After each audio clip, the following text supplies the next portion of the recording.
হাইকোর্টে ধাক্কা কুণাল ঘোষের। বিধানসভা অধিবেশনের গুরুত্বপূর্ণ আলোচনায় তাকে পরিকল্পিতভাবে এবং ষড়যন্ত্র করে বলতে দেওয়া হচ্ছে না।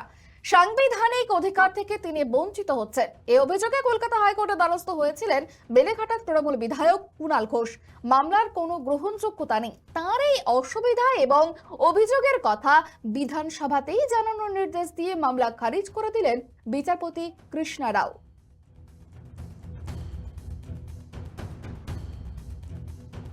স্পিকার সাহেবের কাছে গেলে স্পিকার সাহেব বলছেন এটা আমার সাবজেক্ট নয়, এটা অপোজিশন চিফ হুইপ দেখবেন।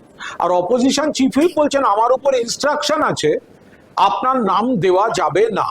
অর্থাৎ আমাকে পিং পং বলের মতো এদিক ওদিক ঘোরানো হয়েছে, কিন্তু বলতে দেওয়া হয়নি। আমার একটা জিনিস জানার দরকার ছিল যে কে অথরিটি, কে আমাকে বলতে দিচ্ছেন না। তো আজকে কোর্টের রায় আমার মামলাটি ডিসপোজ অফ করার সময় যে রায়টি হয়েছে তাতে স্পেসিফিক্যালি মহামান্য কলকাতা হাইকোর্টের বিচারপতি জানিয়েছেন যে আমি আমার বক্তব্য স্পিকারকেই বলবো, অর্থাৎ স্পিকার ইজ দ্য চেয়ার।